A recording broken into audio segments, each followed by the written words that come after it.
శ్రమ నొంది ఉండుట నాకు మేలు అంటే ఎప్పుడైతే నేను బాధపడ్డానో, గాయపరచబడ్డానో, దుఃఖం గుండా వెళ్ళానో, అనారోగ్యం వెళ్ళానో, శ్రమల గుండా వెళ్ళానో, ఇవన్నీ కూడా నాకేమైంది? మేలాయను. దేవుడు పెయిన్ అనుమతించాడు, లాస్ అనుమతించాడు, గాయం అనుమతించాడు, నష్టం అనుమతించాడు. ఈరోజు ఒక ముళ్ళును పెట్టాడు అంటే టైం పాస్కి ఏం పెట్టలేదండి. ఒక 2-3 దినాల నరక యాతన అనుభవించిన యేసుక్రీస్తు ప్రభువారిని ఆ యాతనలో తండ్రిని మహింపరచబడాలి. I want to glorify you, I want to glorify you అని ప్రార్థనతో స్టార్ట్ చేస్తే పరలోకపు తండ్రిని గణపరిస్తే పరలోకపు తండ్రి కుమారుని యేసు ప్రభువుని ఎలా గణపరిచాడు? పరలోకమందున్న వారిలో కానీ, భూమి మీద ఉన్న వారిలో కానీ, భూమి కింద ఉన్న వారిలో కానీ ప్రతి వాని మోకాలు యేసు నామములో అన్ని నామముల కంటే పై నామముగా హెచ్చించి. మన జీవితం ఏదో టైంపాస్కి పుట్టించలే దేవుడు. టైంపాస్ కొరకు పుట్టామనుకుంటే దయచేసి ఈ వాక్యం మీకు వర్తించదు. నిత్య సంకల్పము చరిత్ర మారే కుటుంబాలు మావి. అటువంటి నిత్యమైన ఆశీర్వాదం కొరకు జన్మించిన వారం, చరిత్రను శాసించే నిత్య మహిమ కొరకు పుట్టిన వారం అయితే ఈ వాక్యం నీ కొరకే. నిజంగా ఆలోచిస్తే ఈ రోజు బ్రతుకున్నావంటే దేవుని కృప అని తెలిస్తే ఎంత రుణపడి ఉండాలండి. మేళ్ళు మర్చిపోతాం, చేసిన కార్యం మర్చిపోతాం, సుఖాలు మర్చిపోతాం, సమృద్ధి మర్చిపోతాం. పుష్కలంగా దీవిస్తే గుర్తుకే రాడు దేవుడు. సహించిన వారమైతే ఆయనతో కూడా ఎంత ఉన్నతమైన దేవుడు హెచ్చించబడ్డాడో అంత ఉన్నతంగా దేవుడు మనల్ని ఆశీర్వించి ఏలే స్థాయిలోకి దీవించాలని ఆశపడుతున్నాడు.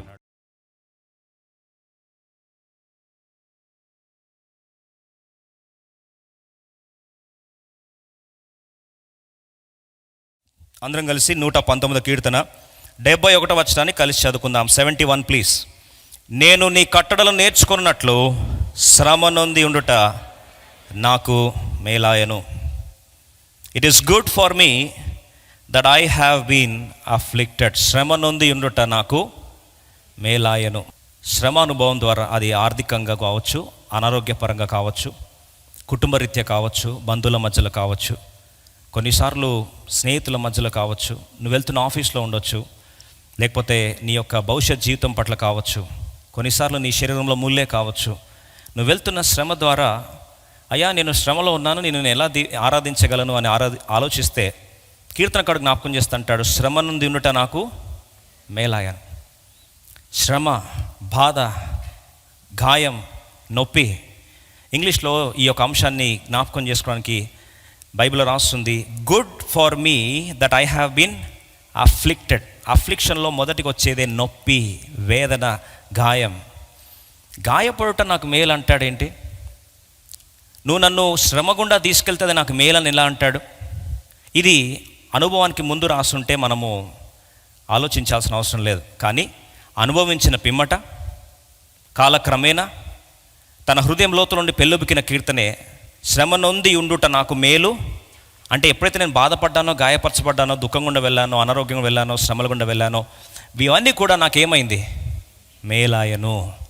ప్రియ సోదరి సోదరుడా, ఈ సందర్భంలో నిజంగా గాయము గుండా వెళ్తే, నొప్పి గుండా వెళ్తే, శ్రమ గుండా వెళ్తే మనందరికి వచ్చే ప్రశ్న ఏంటంటే, దేవుని బిడ్డలకు దేవుడు శ్రమలు ఎందుకు తీసుకొస్తున్నాడు? ఎందుకు దేవునికి చేత కాదా ఏంటి? అసలు నిజంగా దేవుడు మర్చిపోయాడా? ఎందుకు ఇలా జరుగుతుంది? వాస్తవంగా సుఖంగా ఉండాలని, సంతోషంగా జరగాలి, అన్ని అనుకున్నట్టు జరగాలి, ఎందుకు శ్రమను ఎందుకు దేవుడు అనుమతిస్తున్నాడు అని చాలాసార్లు మన ఆలోచన కొన్నిసార్లు అతీతంగా అపవాది గాయం చేస్తూ ఉంటాడు. అందుకొరకే చాలాసార్లు ఈ ఆయుధాన్ని మర్చిపోతాం. ప్రియ సోదరి సోదరుడా, యుద్ధ భూములకు దిగకముందు ఆయుధం చాలా ప్రాముఖ్యం. Before you get on to the battle field you should be very careful with your weapon. ఈరోజు ఒక బలమైన ఆయుధాన్ని క్రైస్తవ ప్రపంచం మీద అపవాది మన ఆయుధాన్ని తిప్పి మనకే గాయం చేస్తాడు. ఏం తెలుసా ఆయుధం? గత రాత్రి ఎంతో అలసిపోయి ఇంటికి వచ్చిన తర్వాత సుమారు రాత్రి 3 అవుతుంది. ప్రభు ఏంది ప్రభు నీ బిడ్డలతో ఏం మాట్లాడాలని ఆశపడుతున్నావు అంటే ప్రభు మాట్లాడుతున్నాడు. 1 పేతురు గ్రంథం 1 పేతురు 4వ అధ్యాయం 1వ వచనం. అందరం కలిసి చదువుదామండి, గట్టి చదువుదాం. క్రీస్తు శరీరమందు శ్రమ పడెను గనుక మీరును అట్టి మనస్సును. ఇప్పుడు ఆయుధం ఏంటి మనది? క్రీస్తు మనసు అనకండి. క్రీస్తు మనసు తగ్గింపు ఉంది, క్రీస్తు మనసు త్యాగం ఉంది, క్రీస్తు మనసు చాలా ఉంది. అంత బ్రాడర్ హెడ్డింగ్ వద్దు, స్పెసిఫిక్గా ఉంది. ఏమనుంది మళ్ళీ ఒకసారి చదువుదాం, అందరం కలిసి చదుదాం. 1 పేతురు 4:1 అందరం కలిసి చదువుదాం. క్రీస్తు శరీరమందు శ్రమ పడెను గనుక మీరును అట్టి మనస్సును ఆయుధంగా.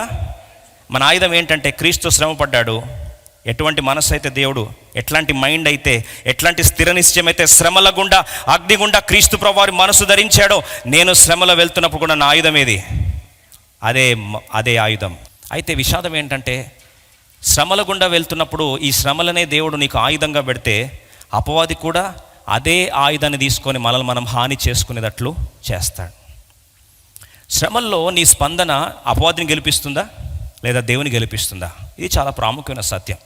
దేవుడు శ్రమలు అనుమతిస్తాడు, నో డౌట్ అబౌట్ ఇట్. చాలామందికి ఉన్న సందేహం ఏంటంటే నా జీవితంలో శ్రమలు దేవుడు అనుమతించాడా, అపవాది అనుమతించాడని.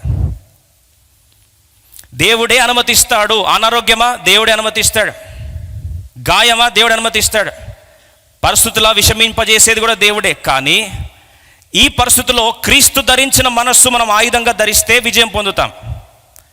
అదే మనస్సు కానీ ఆయుధంగా ధరించినప్పుడు దేవుడు శ్రమ పడ్డాడు, ఆయన శ్రమ పడిన తర్వాత నేను శ్రమల గుండా వెళ్తున్నాను, నేను దేవునితో సహచరణ అవుతున్నాను అనుకుంటే అది నీకు ఆయుధము, నీ జీవితాన్ని ఆశీర్వదిస్తుంది. లేదా అపవాది ఏమంటాడు తెలుసా? నీ బతుకంతా ఇంతే, దేవుని దగ్గర అయ్యావు, అన్ని కష్టాలే, దేవుని దగ్గర అన్ని సమస్యలే, దాని బదులు దేవుని విడిచి వెళ్ళిపోరాదు, ముందే నీ జీవితం బాగుండే కదా అనేసరికి లోతు భార్య కదా తిరిగి చూసి ఏమైంది? ఉప్పు స్తంభమైనట్లుగా అపవాది ఆలోచనలో నీకు చాలాసార్లు ఆ శ్రమలనే మనస్సుని సరిగా ధరించకపోతే అదే పరిస్థితి నీకు ఆయుధంగా ఉండకుండా నీ జీవితాన్ని అపాయకరంగా మార్చేస్తుంది. ఈ సందర్భంలో శ్రమల కొలిమిలోను వెళ్తున్నట్లయితే, బాధ గుండా వెళ్తున్నట్లయితే అది నీకు శ్రమ పొందుట నీకు మేలు అని ఎప్పుడు చెప్పగలవు తెలుసా? 3 సత్యాలు త్వరితంగా చూసుకుందాం. త్వరితంగా 3 సత్యాలు చూసుకొని దేవుని గంభీరంగా ఆరాధిస్తాం. ప్రియ సోదరి సోదరులు, నీ జీవితంలో ఏ గాయమైనా ఉండొచ్చు, ఏ అపాయం గుండా వెళ్తున్న పరిస్థితి అయినా సరే, ఏ పరిస్థితి అయినా, ఏ ముళ్ళైనా, ఏ బాధ అయినా, ఏ శ్రమలైనా సరే, ఖచ్చితంగా దేవుడు నీకు ఒక ఔషధాన్ని నింపి ఈరోజు జీవధారల్ని హృదయంలో నుండి ప్రవహింపచేయాలని దేవుడు ఎంతో ఆశపడుతున్నాడు. మొదటి సత్యం చూసుకుందాం. 1 పేతురు 4వ అధ్యాయం 1-2 వచనాలు కలిసి చదువుకుందాం. శ్రమ పడుట ద్వారా వచ్చే మొదటి ఆశీర్వాదం, first blessing of going through pain. First blessing of going through pain. నువ్వు గాయం గుండా, నొప్పి గుండా, నష్టం గుండా వెళ్తూ ద్వారా వచ్చే మొదటి ఆశీర్వాదం, ఫస్ట్ బ్లెస్సింగ్. అందరం కలిసి 1-2 వచనాలు త్వరితంగా చదువుకుందాం. క్రీస్తు శరీరమందు శ్రమ పడను గనుక మీరును అట్టి మనస్సును ఆయుధముగా ధరించుకొనుడి. మనోజాషలను అనుసరించి నడుచుకొనక దేవుని ఇష్టానుసారంగా నడుచుకున్నట్లు పాపముతో జోలిక ఏమీ లేక ఉండుము. చాలండి. ఇంగ్లీష్లో ఒకసారి ఆ వచనాన్ని మనం అర్థాన్ని గ్రహిస్తే, శ్రమను అనుమతించడం ద్వారా దేవుడు మనలో చేసే మొదటి కార్యము ఏంటి అంటే, బైబిల్ రాస్తుంది, శరీర విషయంలో శ్రమ పడినవాడు శరీరమందు జీవించు మిగిలిన కాలము ఇక మీదట మనుష్య ఆశలను అనుసరించి నడుచుకొనక దేవుని ఇష్టానుసారముగా నడుచుకున్నట్లు పాపముతో జోలిక ఏమీగా ఉండక ఉండును. అంటే 2 మాటలు గమనిస్తాం. శ్రమ పడటం ద్వారా 2 జరుగుతాయంటండి. ఏంటంటే మనల్ని దేవుడు శ్రమానుభవం కూడా తీసుకెళ్తూ మొదటిగా మనల్ని ఏం చేస్తారంటే పరిశుద్ధపరుచుతాడు. The first purpose of pain is purification. ఆ పరిశుద్ధపరచబడే ప్రక్రియ ఎందుకు తెలుసా? అక్కడ బైబిల్లో రాస్తుంది, ఇంగ్లీష్లో చూడండి, but to the will of God. దైవ చిత్తము అంటే మన జీవితంలో దేవుని యొక్క పర్పసెస్, మన జీవితంలో దేవుడు ఏదైతే ఉద్దేశించాడో ఆ దైవ చిత్తాన్ని నెరవేర్చే ప్రక్రియలో ఫస్ట్ స్టెప్ ఏంటట? శ్రమ గుండా దేవుడు తీసుకెళ్ళి ఆ నొప్పి గుండా మళ్ళీ ఏం చేస్తాడు? పరిశుద్ధపరచబడిన తర్వాత దైవ చిత్తాన్ని మనకేం చేస్తాడు? చూపిస్తాడు. ఒక మాటలో చెప్పాలంటే లోకస్తులు అంటారు, విధి అంటారు. విన్నారండి? విధి అంటే మనకు ఒక రాసి ఉంది, తలరాత. ఓకే, అది పాజిటివ్ అంటారు, నెగిటివ్ అంటారు, ఇలాగంటారు, పక్కన పెట్టండి. మన కొరకు దేవుడు సిద్ధపరిచిన అద్భుతమైన నిత్య సంకల్పం, ఇటర్నల్ పర్పసెస్, దాన్ని విధి అనకండి. దేవుడు మన కొరకు నిర్దేశించిన నిత్యమైన ప్రణాళికలు, ఉద్దేశములు, సంకల్పములు మన జీవితంలో నెరవేర్చబడక ముందు మనల్ని ఏం చేస్తాడు? శుద్ధీకరణ గుండా తీసుకెళ్తాడు. ఈ ప్యూరిఫికేషన్ గుండా తీసుకెళ్ళాలి అంటే దేవుడు వాడుకునే మొదటి సాధనం ఏంటి? గట్టి చెప్పండి. శ్రమానుభవం. మీరు అనొచ్చు, ఇంత స్టోరీ అవసరమా? డైరెక్ట్ శ్రమ కట్ చేసి అలా బైపాస్ చేసి, మనం ముందే బైపాస్లు, Hyderabad is famous for bypass, Hyderabad is famous for flyovers. ఇక్కడే 4 ఫ్లైఓవర్లు ఎక్కి దిగాలి పాపం. లైఫ్ టెంపుల్ రావాలంటే చుట్టూ 3 ఫ్లైఓవర్లు తిట్టుకొని రావాలి. ఇన్ని ఫ్లైఓవర్లు ఎందుకు పెట్టారు అంటే టైం తగ్గడానికి కదా. విషాదం ఏంటంటే ఆత్మీయ జీవితంలో ఫ్లైఓవర్స్ లేవు. శ్రమ పొందుట నాకు మేలాయను అంటే శ్రమ పడుట ద్వారా ఏమవుతుంది? నాకు శుద్ధీకరణ, ప్యూరిఫికేషన్. ప్యూరిఫికేషన్ అవ్వడం ద్వారా ఏమొస్తుంది? పర్పస్. 3P కదండి. Pain makes you purified, pain gives you purification, purification gives you purpose. ఈ ప్రాసెస్ గుండా వెళ్ళకుండా పర్పస్ నెరవేరబడడం అనేది ఇంపాసిబుల్. దీని కొరకు కొన్నిసార్లు దేవుడు నువ్వు మర్చిపోయినా సరే అట్లా తట్టి లేపుతాడు అప్పుడప్పుడు.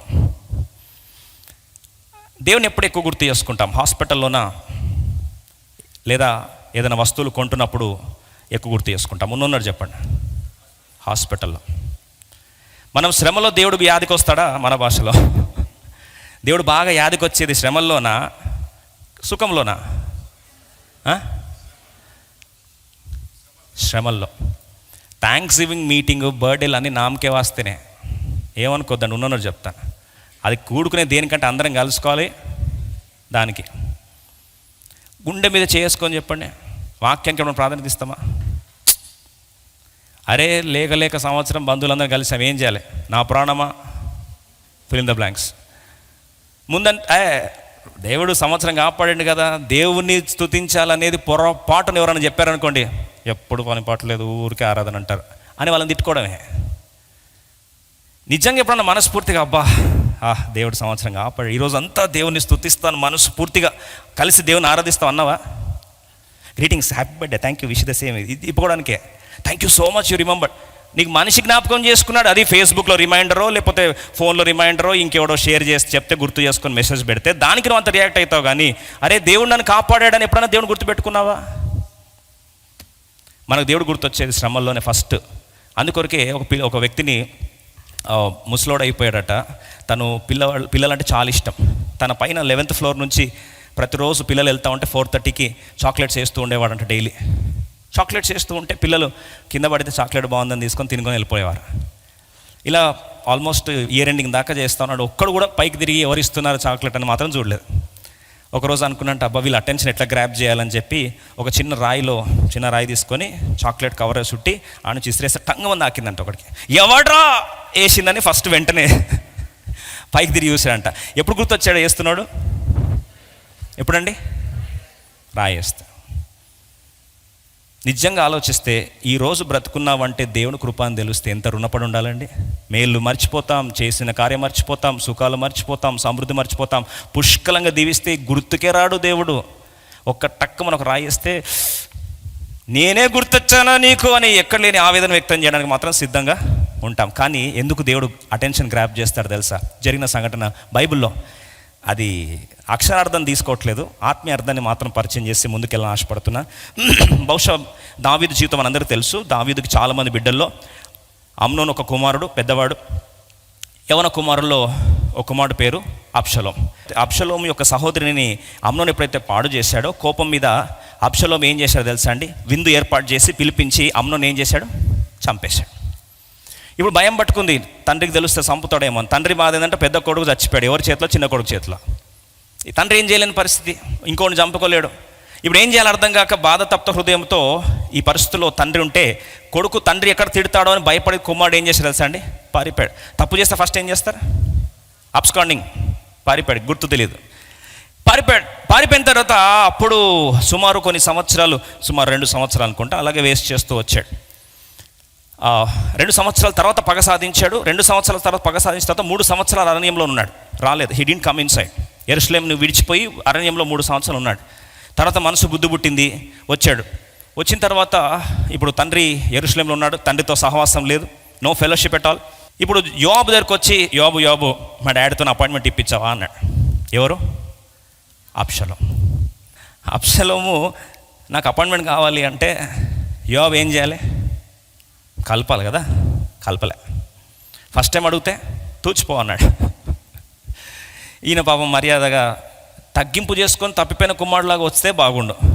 అప్పుడు ఎవరి అపాయింట్మెంట్ అక్కర్లే, పోయి తండ్రి అని కాలు మీద పడితే ఆయన ఆకర్షిస్తాడు, యాక్సెప్ట్ చేస్తాడు. ఈయనకు పాపం ఈగో ఎక్కువ కదా, మధ్యలో ఎవరో ఒకరు రావాలి తీసుకెళ్ళాలని చెప్పి. ఇప్పుడు యోబుని ఏం చేస్తాడు? సెకండ్ టైం పోయి అడిగాడు. సెకండ్ టైం పోయి అడిగితే యోబు సెకండ్ టైం కూడా కల్పించలేదండి. చూశాడు యోబు. ఏం చేశాడు తెలుసా అండి? 2వ సమూయేలు గ్రంథం చూద్దాం. ఏం చేశాడు లాస్ట్కి? 2 సమూయేలు గ్రంథం 14వ అధ్యాయం 28, 30, 28, 29, 30 అందరం కలిసి చదువుదాం. అద్భుతమైన సత్యం ఇది. లోకరీతిగా అక్షరానుసారంగా వేరేదైనప్పటికీ ఆత్మీయ సత్యం మాత్రమే పరిగెరుకుందాం దీంట్లో నుంచి. Only spiritual thought will contemplate. 2 Samuel chapter 14 verse 28, 29 and 30. Let's read all together. అబ్షలోము 2 నిండు సంవత్సరములు యెరూషలేములో నుండి రాజదర్శనమును చేయక ఉండను. మనం కూడా అంతే, యెరూషలేములో ఉంటాం కానీ దేవుని కలుసుకో. మీరు అనొచ్చు, యెరూషలేము దేవుని సన్నిధి కదా, దేవుని పట్టణమే కదా. దేవుని పట్టణంలోనే ఉన్నాడు కానీ దేవుని మాత్రం కలుసుకోలేం. మనం అంతే, అక్కడక్కడ చుట్టూ తిరుగుతాం కానీ దేవుని దగ్గర మాత్రం రామ్. ఇప్పుడు ఏం చేశాడు? 29, యోవాబు రాజునొద్దకు పంపించుటకై అబ్షలోము అతనిని పిలువనంపినప్పుడు యోవాబు రానొల్లకుండెను. 2వ మారు అతని పిలువనంపినప్పుడు అతడు నారొల్లక పోయాను. 2 సార్లు ట్రై చేశాడండి అబ్షలోము, వర్కౌట్ కాలే. ఇప్పుడు 30 వచనం అందరం కలిసి చదుదాం. All together please.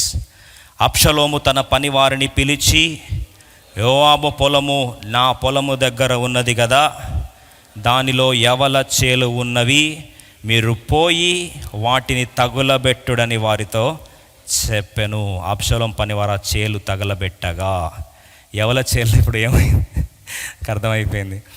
ఇప్పుడు యోవాబు ప్లాన్ వేసాడు, ఎట్లా నేను అటెన్షన్ గ్రాప్ చేయాలి. ఎవరిది? యోవాబుది. ఎందుకొరకు? దేవుని కలుసుకోవాలి. దేవుని కలుసుకోవాలంటే నాకు అపాయింట్మెంట్ కావాలి. అపాయింట్మెంట్ కావాలంటే ఏం చేయాలి? యోవాబు అపాయింట్మెంట్ కావాలి ఫస్ట్. యోవాబు అపాయింట్మెంట్ కావాలంటే ఏం చేయాలి? యోవాబు పొలము నా పొలం పక్కనే ఉన్నాయి. పనులు పిలిపించాడు, నిప్పంటిచ్చాడు రా ఒక రోజు అని.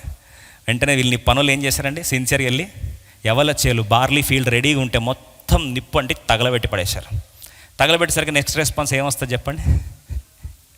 మీ స్టోరీ మీరు అల్లేసుకోండి, మీకు తెలిసిపోయిండొచ్చు. తగలబడే వెంటనే పనులు వచ్చి, యోవాబు నీ పొలం మొత్తం గల్లంతా నాశనం అయిపోయింది, లాస్ అనేసరికి, ఎవడరా లాస్ చేసింది? యుద్ధశూరుడు కదండి, హుటాహుడిని ఎక్కడ రావాలి? పొలం దగ్గర రావాలి. అబ్షలోము చేశాడు, ఎందుకంటే అపాయింట్మెంట్ కొరకు వెయిట్ చేస్తాను. తర్వాత స్టోరీ అంతా మనకు తెలుసు. ఎందుకు చెప్తున్నా ఈ మాట అంటే, దావీదు యొక్క అపాయింట్మెంట్ని పొందడానికి, యోవాబు యొక్క గమనాన్ని ఆకర్షించడానికి ఇప్పుడు అబ్షలోము ఏం చేశాడు? యవల చేను ఏం చేశాడు?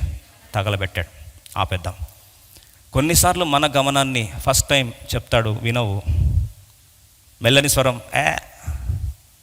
మనకు చాలా కాకతాళ్యం దేవుని స్వరం అంటే కదండి. సెకండ్ టైం మాట్లాడతాడు, వినవు. కొద్దిగా గట్టిగా వాయిస్ రేజ్ చేసి దేవుడు చెప్తాడు సేవకుల ద్వారా, నన్ను గద్దిస్తారా అని ఇంకా కోపం ఎక్కువ, ఇంకా అసలైనాము. ఒకసారి అయిపోయింది, 2 సార్లు అయిపోయింది, గట్టిగా స్వరం స్టార్ట్ అయింది, వినవు. అప్పుడు దేవుడు కూడా ఛాన్స్ ఇచ్చి ఏం చేస్తాడు? యవల చేను చెప్పండి పర్లేదు తగలబెడతాడు. ఒక లాస్ అనుమతిస్తాడు. లాస్ అనుమతిస్తే ఇప్పుడు ఎందుకు చేశాడు, ఏంటి, ఎలా, ఎందుకు అయింది, అసలు నేనేనా, నీకు గుర్తొచ్చింది, ఇవన్నీ ఆలోచనలు అంటాడు. నువ్వు టైం ఇస్తే, కొద్దిగా నాకు టైం ఇస్తే, ఏదో చెప్పాలని ఆశపడుతున్నా కదా, ఒక్కసారి వింటే, విధే చూపిస్తే, పిలుపుకు నాంది పలికితే నీ జీవితం మార్చాలి. Purification, pain step number 2, purification step number 3, purpose. P pain చెప్పండి, purification, purpose, will of God. అదే నెరవేర్చుకుంటాను. I want your attention please. అందుకొరకే న్యూస్లో కానీ ట్రైన్లో కానీ మనం వినకపోతే, యాత్రికన్ కృపయా యువర్ అటెన్షన్ అని న్యూస్ రీడర్స్ ట్రైన్లో వాళ్ళు అనౌన్స్ చేస్తారు. దేవుడు ఏమంటాడు తెలుసా?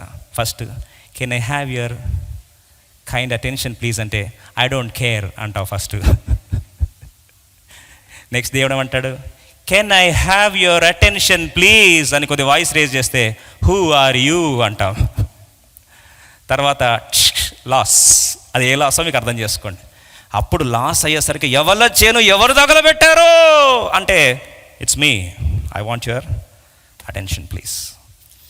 ఎందుకు చెప్తున్నా ఈ మాట అంటే, చాలాసార్లు దేవుని మాట, దేవుడు తన దివ్యమైన సంకల్పం నీ జీవితంలో నెరవేర్చుకోవడానికి నువ్వు విననొల్లకపోగా నిన్ను లైట్ తీసుకునే దేవుడు కాదు. లైట్ తీసుకునే దేవుడు అయితే ఇంత మాట్లాడాల్సిన అవసరత లేదు. దేవుడు పెయిన్ అనుమతించాడు, లాస్ అనుమతించాడు, గాయం అనుమతించాడు, నష్టం అనుమతించాడు.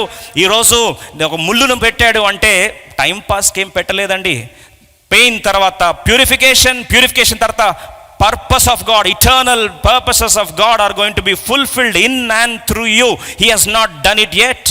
యోబు గ్రంథం 33వ అధ్యాయం 14 చందం కలిసి చదువుదాం. 14-15. దేవుడు ఒక్క మారే పలుకును, 2 మారులు పలుకును, అయితే మనుషులు అది కనిపెట్టరు. మంచం మీద కునుకును సమయమున గాఢ నిద్ర పట్టినప్పుడు కలలో రాత్రి కలుగు స్వప్నములో 16-18. నరులు గర్విష్ఠులు కాకుండా చేయనట్లు, తాము తలచిన కార్యము వారు మానుకొని చేయనట్లు, గోతికి పోకుండా వారిని కాపాడినట్లు, కత్తి వలన నశింపకుండా వారి ప్రాణమును తప్పించినట్లు ఆయన వారి చెవులను తెరవజేయును, వారి కొరకు ఉపదేశమును సిద్ధపరచును. వాక్యాన్ని సిద్ధపరిచి దైవజనుల ద్వారా సూటిగా మాట్లాడతాడు. ఇది స్టెప్ నెంబర్ 5. తర్వాత చూడండి, వ్యాధి చేత మంచం ఎక్కుట వలన ఒకని ఎముకలలో ఎడతెగని నొప్పులు కలుగుట వలన వాడు శిక్షణము నొందును. శిక్ష కాదు శిక్షణము. It is not curse, it is not a punishment, but it is chastisement. In other words, it is training. శిక్షణము. డ్రైవర్ ఈజ్ అండర్ ట్రైనింగ్ అంటారు కదా, ట్రైనింగ్ కింద ఉన్నాడు. సో ట్రైనింగ్ ఇస్తాడు. తర్వాత రొట్టెయో రుచిగల ఆహారము వానికి అసహ్యమగును, వాని శరీర మాంసము క్షీణించిపోయి వికారమగును, బయటికి కనబడకుండా ఎముకల పైకి పొడుచుకొని. ఇంకా తర్వాత అన్నీ చెప్తే వినకపోతే 29 సామెతలు 1వ వచనం. కానీ ఇటు దాకా తీసుకుపోవట్లేండి దేవుడు. 29 Psalm verse 1. ఎన్నిసార్లు గద్దించిన లోబడిన వాడు మరి తిరుగు లేకుండా హఠాత్తుగా, అది స్టెప్ నెంబర్ 7. తర్వాత స్టోరీ ఎండ్స్ అని బోర్డు పడుతుంది. తర్వాత ఎందుకు చెప్తున్నాను ఈ మాట అంటే, ఇంతదాకా దేవుడు తీసుకురాడండి. నిజంగా నువ్వు పర్పస్లో ఉంటే, మళ్ళీ ఒకసారి చెప్తాను, నువ్వు నిజంగా పర్పస్లో ఉంటే, if you really are in the plan of God, the first thing that God wants to stop is He wants to bring at the level of pain, ask you to pause, think for a while, allow the purification, then come to the accomplished purpose of God, and that's where the blessing begins. దేవుడు దాని next స్టెప్కి తీసుకుపోడు. కానీ శ్రమ నొందుతా నాకు ఏమవుతుంది? గట్టి చెప్పండి, మేలు అవుతుంది. ఈరోజు అటు మేలును దేవుడు దయచేస్తే, ఇప్పుడు దీని ద్వారా మొదటిగా శ్రమ సిద్ధపాటు లేదా శుద్ధీకరణ. ఇప్పుడు శుద్ధీకరణ తర్వాత ఇప్పుడు ఆయనతో ఏమి ఇచ్చాడు? అపాయింట్మెంట్ ఇచ్చాడు. అందుకొరకే డిసప్పాయింట్మెంట్స్ ఆర్ గాడ్స్ అపాయింట్మెంట్స్. ఒక గాయం, నొప్పి, బాధ దిలుతున్నామంటే ఖచ్చితంగా దేవుడు నిన్ను తాను బయలుపరుచుకునే అద్భుతమైన సదవకాశాన్ని చేతిలో పెట్టాడు. ఇప్పుడు అలా చేస్తే, ఇప్పుడు దావీదుతో ఈయనకేం దొరికిందండి? అపాయింట్మెంట్ దొరికింది. ఇంకో మాటలో స్టెప్ నెంబర్ 2, ఆయనతో ఏం స్టార్ట్ అవుతుంది? సహవాసం స్టార్ట్ అవుతుంది. శ్రమల ద్వారా మనకు వచ్చే రెండవది, త్వరగా ఫిలిప్పి 3:10. ఏ విధము చేతనైనను మృతులలో నుండి నాకు పునరుద్ధానము కలగవలనని ఆయన మరణ విషయములో సమాన అనుభవం గలవాడనై ఆయనను, ఆయన పునరుద్ధాన బలమును ఎరుగు నిమిత్తము 11. అందరం కలిసి చదువుకుందాం. ఆయనను పునరుద్ధాన బలము, ఆయన శ్రమలలో పాలివాడనగుట ఎట్టిదో ఎరుగు నిమిత్తము సమస్తము నష్టపరుచుకొని వాటిని పెంటతో సమానంగా ఎంచుకొనొచ్చున్న దైవజనుడైన పౌలు PhD సంపాదించి ప్రపంచాన్ని గెలిచే రోషంగల ఆ యవనుడు ప్రభు కొరకు తన జీతాన్ని అర్పించి జీవితమంతా అవపాసన పట్టిన తర్వాత ఆఖరిగా అంటాడు, ప్రభు శ్రమలలో సహానుభవము, సహవాసము. దేంట్లో? ప్రభు యొక్క శ్రమలలో. అది అన్నిటికంటే గొప్ప ఆధిక్యత. దేనికి తెలుసా? ఆ సహానుభవం పొందుట ద్వారా ఆయన రాస్తున్న మాట గమనించండి, 10వ వచనం. దీని కొరకంట, అంటే దేవుని శ్రమలతో పాలివాడగుట కొరకు అంతా నష్టంతో ఎంచుకుంటాడంట. ₹1 ఇస్తా అంటే అది నాకు నష్టమే, ఇంకేమైనా ఇస్తా నష్టమే. నాకు ఏం కావాలంటే ఆయన శ్రమలో నేనేమవుతాను? పాలివాడు. I want be partaker of his suffering. I want to share the fellowship with Christ. Why? 10వ వచనం. ఆయనను, ఆయన పునరుద్ధాన శక్తి బలము ఎట్టిదో నేను తెలుసుకోవాలి. ప్రియ సోదరి సోదరా, the biggest power in the world is the power of resurrection, and power of resurrection is manifested when we go through the process of cross. సిలువానుభవం గుండా వెళ్తే మరణానుభవం వస్తుంది. మరణానుభవం అంటే గుడ్ ఫ్రైడే. మరణానుభవం గుండా వెళ్తేనే పునరుద్ధానపు దినం వస్తుంది. ఆత్మదేవుడు యేసు ప్రభులో ఏ పునరుద్ధానపు శక్తిని వెలువరించాడో అదే పునరుద్ధానపు శక్తి మనలో కూడా కమ్ముకుంటుంది. ఈరోజు ప్రియ సోదరి సోదర, దేవుడు శ్రమను అనుమతిస్తున్నాడా? శరీరం వీక్ అయిందా? ఆత్మీయంగా బలహీన పరిస్థితులు వస్తున్నాయని అనుకుంటున్నావా? అదేంటండి ఇంతగా ప్రభు కొరకు సిద్ధపడుతుంటే సడన్గా ఈ డయాగ్నోసిస్ మొత్తం నా చరిత్రనే మార్చేసింది ఏంటి? పౌలు అంటాడు, ఇదంతా కూడా దేంతో ఎంచుకుంటాను? పెంటతో సమానంగా ఎంచుకుంటే. ఎందుకంటే ఈ శ్రమానుభవంలో నాకు రెండవ ఆశీర్వాదం ఏంటంటే ఆయనతో సహవాసం, ఫెలోషిపింగ్ విత్ క్రైస్ట్. ఆయనతో సహవాసం వస్తే ఏంటయ్యా బ్లెస్సింగ్ ఏంటి? ఆయనతో సహవాసం అంటే నీకు వచ్చే ఆధిక్యత ఏంటి అంటే ఒకే ఒక మాట అంటాడు, ఆయనతో సహవాసంగా నన్ను ఆయన క్యాడర్లో కూర్చోబెడితే దానికంటే ఆధిక్యత నాకు ఏముంది? చూడండి, ప్రధానమంత్రి హోదాలో కూర్చున్న వ్యక్తి పక్కన నీ కుర్చీ చేస్తే అది గౌరవమా అవమానమా? గౌరవం. గవర్నర్ కుర్చీ పక్కన గవర్నర్ స్థాయిలో సహానుభవం ఉంది అని కుర్చేస్తే అది గౌరవమా అవమానమా? గౌరవం. స్పీకర్గా చీఫ్ గెస్ట్గా నేను పిలిచి కూర్చోబెట్టి నీ పక్కన కుర్చేసి కూర్చోమంటే గౌరవమా అవమానమా? గౌరవం కదా. తుచ్చమైన స్థానాలు ఇస్తేనే దీనికి గౌరవంగా భావిస్తే యేసు ప్రభుతో పాటు ఆయన శ్రమలలో అనుభవము సహవాసం ఇస్తానంటే మనం ఏమంటాం? అది నా గౌరవం కాదంట. ఈ సత్యాన్ని గుర్తిస్తే అన్యులకు అర్థం కాదండి. అన్యుల్లాగా మనం మాట్లాడకూడదు. ఎందుకంటే వారికి ఆయుధం ఏంటి? ఆయుధం 1 పేతురు 4:1 ఏంటి ఆయుధం? క్రీస్తు శ్రమ పడిన అనుభూతిలోని ఆ మనసే మన ఆయుధం. They don't know the weapon, it's a weapon. అపవాది నీ వెపన్ నీ చేతిలో పెడితే వెపన్నే సెల్ఫ్ గోల్ వేసుకోవడం చేస్తాడు, మిస్ఫైర్ చేపిస్తాడు. ఈ దినాలు అపవాది చేసే టాలెంట్ అది. శ్రమలు పడుతున్నావా? స్టార్టింగ్లో అంటావు నేను ప్రభుతో సహానుభవం పొందడానికి ప్రభుతో శ్రమ పడినట్లయితే ప్రభుతో పాటు వెళ్తాం. అది కూడా తెలుసు మనకు. ప్రభుతో సహిస్తే ప్రభుతో పాటు వెళ్తాం. ఎంత బాగుంది. కానీ మళ్ళీ అంటావు విరక్తి వస్తుందండి లైఫ్ మీద అంతా. అపవాది నీ బాణాన్నే, నీ చేతిలో ఉన్న ఆయుధాన్నే నిన్ను తీసుకొని పొడుచుకునేటట్టు చేస్తాడు. అదే అపవాది యొక్క ఆయుధం, సెల్ఫ్ గోల్. 3వ ఆశీర్వాదం, నొప్పి గాయంలో వచ్చే 3వ ఆశీర్వాదం అందరం కలిసి చదువుకొని ముగించేస్తాం. యేసు ప్రభు తన జీవిత పరమార్థం ఫుల్ఫిల్ అవుతున్న టైం. శ్రమ అంటే గుర్తుపెట్టుకోవాల్సిన అద్భుతమైన వచనాన్ని చెప్పేసి ముగించేస్తాను. యోహాను సువార్త 17వ అధ్యాయం 1వ వచనం త్వరగా చదువుకుందాం. John's gospel chapter 17:1. Let's read all together quickly please. యేసు ఈ మాటలు చెప్పి ఆకాశం వైపు కనులెత్తి ఇట్లా నన్ను, తండ్రి నా గడియ వచ్చి ఉన్నది. My time has come. యేసు ప్రభు ఆఖరి ప్రార్థన. ఇంకొన్ని క్షణాల్లో, గంటల్లో, దినాల్లో బహుశా కల్వరిశిలకు ఎక్కబోతున్నాడు. లాస్ట్ ప్రేయర్ అది. ప్రభు అంటాడు, తండ్రి నా గడియ వచ్చినది. మనం అంటాం కదండి, నా టైం వస్తుంది. పర్లేదండి, గట్టిగా చెప్దాము, నా టైం వస్తుంది అప్పుడు చెప్తా. ఇప్పుడు యేసు ప్రభు ఏమంటున్నాడు? తండ్రి, చదువుదాం రండి మళ్ళీ ఒకసారి. యేసు ఈ మాటలు చెప్పి ఆకాశం వైపు కళ్ళెత్తి ఇట్లా నేను, తండ్రి నా గడియ వచ్చింది, ఇప్పుడు నా టైం వచ్చింది అంటున్నాడు. మనం అనుకుంటాం అబ్బా ఇంకా టైం వచ్చిందంటే ఇంకా అద్భుతాలు, ఆశీర్వాదాలు, ఇంకా చచ్చిపోయిన లాజర్లు వేస్తారంటే అవన్నీ ముందే అయిపోయాయి. టైం కాని టైంలో జరిగినాయి అవన్నీ. యాక్చువల్ టైంలో ఏమంటున్నాడు? నా గడియ వచ్చింది. ఏంటి ఆ గడియ అంటే చీకటి గడియలో. అపవాది యేసు ప్రభువారితో పాటు తన శిష్యులను శోధించబడే గడియల్లో, గెత్సెమనే తోటలో రక్తం కాస్త చెమట కాస్త రక్తముగా కారబోయే గడియలు, కల్వరిశిలలో ఎక్కబోయే గడియలు, తన జీవితాన్ని అగ్ని కొలిమి గుండా తీసుకుపోయే గడియలు వస్తే అప్పుడు యేసు ప్రభు అంటాడు, ఇప్పుడు నా టైం వచ్చింది. టోటల్ ఆపోజిట్ కదా. కష్టాలు వస్తే అంటామండి ఇది నా టైం అనకుండా మనం ఏమంటాం? బ్యాడ్ టైం, టైం బాగాలే, నాకు టైం వస్తుందిలే. ఏదండి టైం ఏది అచ్చి రాలేదండి, అచ్చి గిచ్చి రాలేదంటాం. టైం అది కాదు. సమ్మల్లో వెళ్తే అది మన టైం. యేసు ప్రభు అంటాడు, మీరు అంటారు ఇదేంది ఇలా మాట్లాడుతున్నారు, ఇప్పుడు ఎందుకు అంటున్నాడు అంటే నెక్స్ట్ వచనంలో సీక్రెట్ ఉంది. త్వరగా చదువుకుందాం. యోహాను సువార్త 17వ అధ్యాయం 2వ వచనం. ఈ సీక్రెట్ 3వ ఆశీర్వాదం అందరం కలిసి చదువుకుందాం. శ్రమ అంటే గుర్తు పెట్టుకోవాలి. ఇది మనం అందరం కలిసి చదువుదాం. నీ కుమారుడు నిన్ను మహిమపరచున్నట్లు నీ కుమారుని మహిమపరచుము. చాలా. ఇదేంటండి ఇప్పుడు శ్రమ, నా టైం వచ్చింది అంటాడు, శ్రమ పడుతున్నాను. దీంట్లో అంటాడు ప్రభు నీ కుమారుడు అంటే యేసుక్రీస్తు ప్రభువారు. యేసుక్రీస్తు ప్రభువారు అంటాడు, తండ్రి నువ్వు మహిమపరచబడాలి. నీ కుమారుడు ఏం చేస్తున్నాడు? శ్రమలో నిన్నేం చేస్తున్నాడు? మహిమపరుస్తున్నాడు. కాబట్టి నీవు నీ కుమారుని ఏం చేస్తావు? మహిమపరుస్తావు.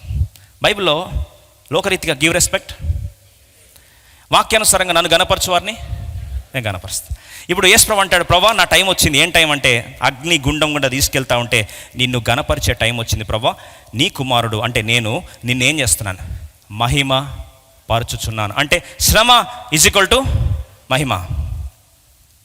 ఇప్పుడు చెప్దామా అండి? ముందేమో pain is equal to purification, purification is equal to purpose. ఇప్పుడు నెక్స్ట్ ఫార్ములా వద్దాం.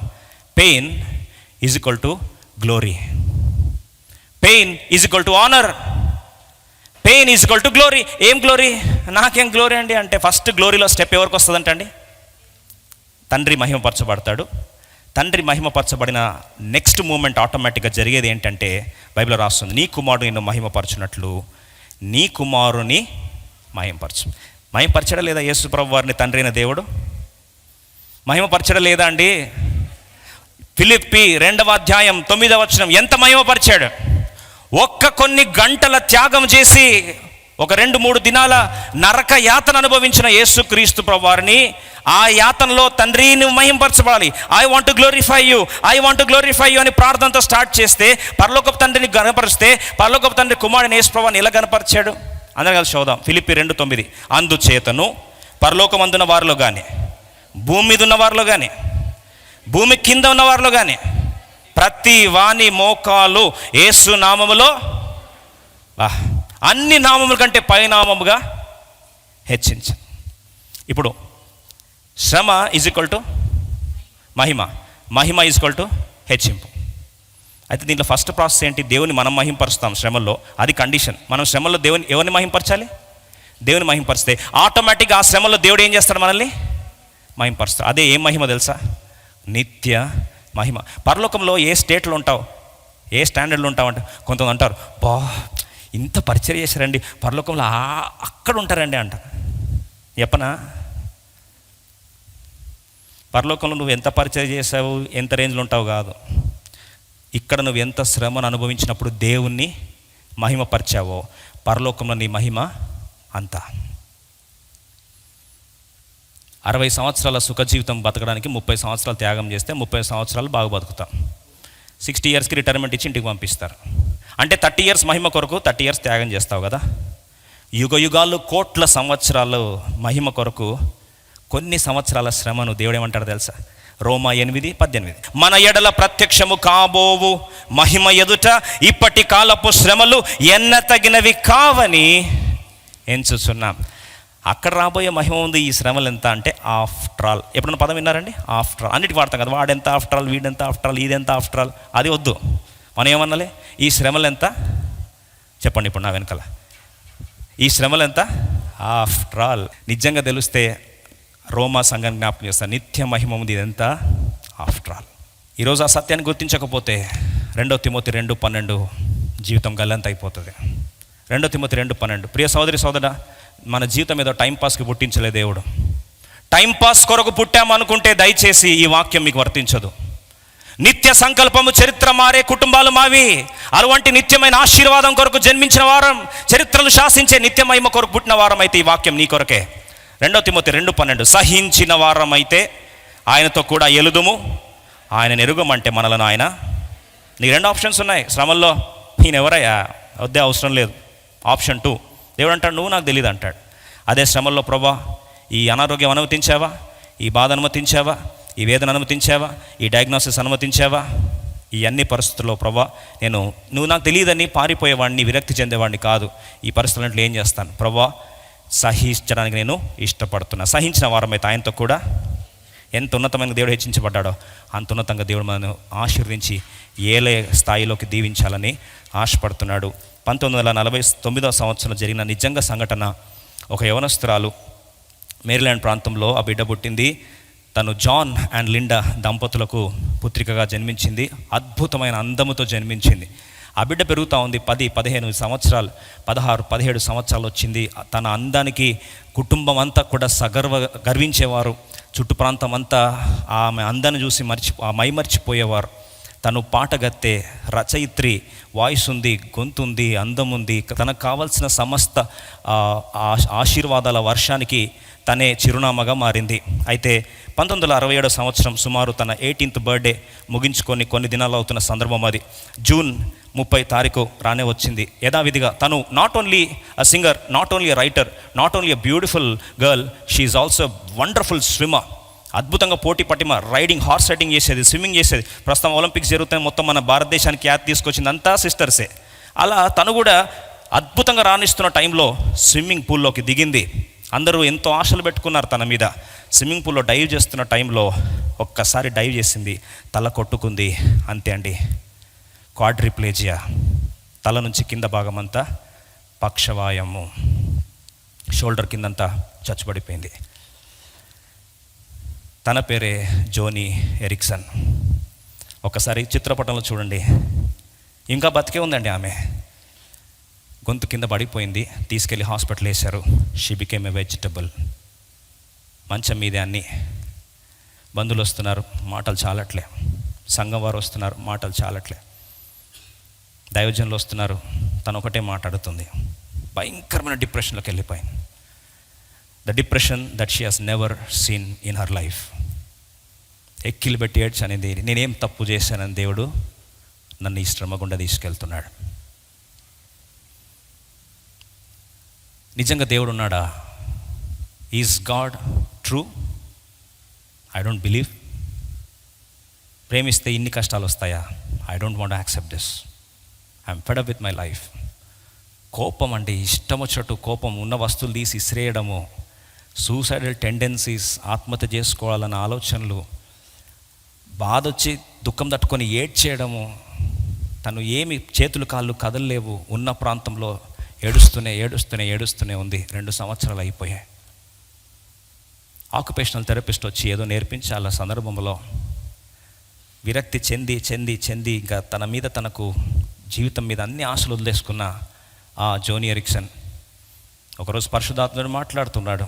మరి ఎలా ప్రేరేపించాడో, దైవజనులు ఎవరు విజిట్ చేశారో తెలియదు. 119 కీర్తన 71 వచనం, ఈరోజు ఆరాధన అంశాన్ని.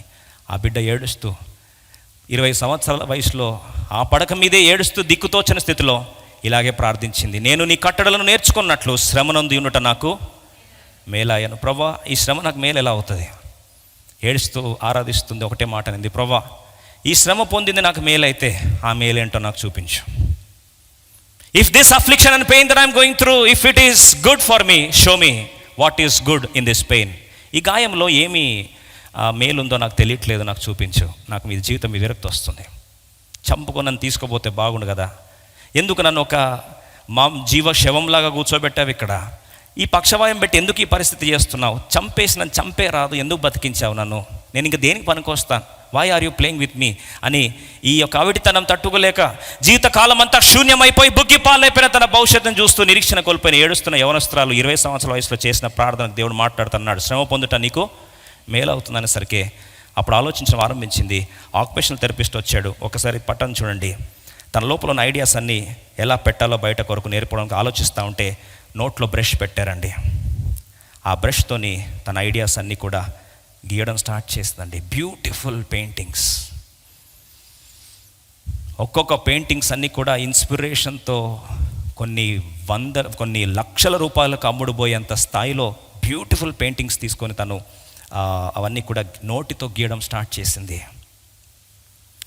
బుక్స్ రాయాలన్న తపన దేవుడు పెడుతున్నాడు, ఆలోచన దేవుడు పెడుతున్నాడు, ప్రేరణగా మిగిలాలని ఆశపడింది. You will be shocked. 40 పుస్తకాలు రచించిన చరిత్రలో ఒక అంగవైకల్యంలో క్వాడ్రప్లేజియాలో ఉన్న వ్యక్తి 40 పుస్తకాలు రాసిన మొదటి స్త్రీ ఎవరో తెలుసా అండి? జోనీ ఎరిక్సన్. తన పేరు మీద సినిమా తీస్తే బాక్స్ ఆఫీస్ బద్దలైపోయింది. 2 సినిమాలు వరుసగా తీశారు. ఏమని తెలుసా అండి? దేవుడు ఏమి చేయగలడు ఒక అవిటి దాని ద్వారా, శ్రమ నొందుట నాకు ఎలా మేలు అని చెప్పి తన సాక్ష్యం కొన్ని కోట్ల మందికి ప్రేరణ మిగిలమే కాదు, ప్రపంచవ్యాప్తంగా కొన్ని లక్షల మందిని తన సాక్ష్యం మార్చిందండి. It shook the world. అందంగా సౌష్ఠవంగా గాయము జరగక ముందు జోనీ ఎరిక్సన్ ప్రపంచానికి తెలీదు. గాయపరచబడిన తర్వాత చరిత్రను మార్చే ప్రపంచానికి ప్రేరణగా మిగిలింది జోనీ ఎరిక్సన్. గాయం జరగక ముందు సమస్త అంగములు సౌష్ఠవంగా ఉన్నప్పుడు తన ద్వారా ఎవరు రక్షణ పొందలే. పరిస్థితి విషమించిన పిమ్మట కొన్ని లక్షల మంది ప్రభు కొరకు జీవించడానికి తీర్మానం చేసుకున్న ప్రేరణగా మిగిలింది ఆ జోనీ ఎరిక్సన్. తన జీవితం ద్వారా నేనేం పనికొస్తాను ప్రభా, మాంసపు ముద్దలాగా అయిపోయాను కదా అంటే, ఆ మాంసపు ముద్దనే అనేకులు జీవచలంగా పడున్న వారికి ప్రేరణ లేపి ప్రభు కొరకు రోషంగా జీవించడానికి లేవనెత్తింది. సరిపోలేదంటే చివరికి ఫౌండేషన్ స్టార్ట్ చేసింది. దాని ద్వారా ఆ డిజబిలిటీస్తో బాధపడుతున్న వారికి దేవుని వాక్యం అందించాలని స్టార్ట్ చేస్తే కొన్ని కోట్ల మందికి సువార్త అందింపజేసింది. అంతటితో ఆగిపోలేదండి. పుస్తకాలు, ఫౌండేషన్, తర్వాత సింగర్, సాంగ్ రైటర్, తను 40 పుస్తకాలు, ఇంకా ఇలా చెప్తూ పోతే తన చరిత్ర కొన్ని గంటల దాకా చెప్పొచ్చు. ఇవందరికీ మార్పు ఒకటే మాట ఏమని తెలుసా అని, తన ఫేవరెట్ వచనం. ఆమె అయితే ఒకటే మాట అనేది ఆటోబయోగ్రఫీలో, నన్ను కాపాడింది ఒకటే మాట, శ్రమ పొంది ఉండుట నాకు మేలాయను.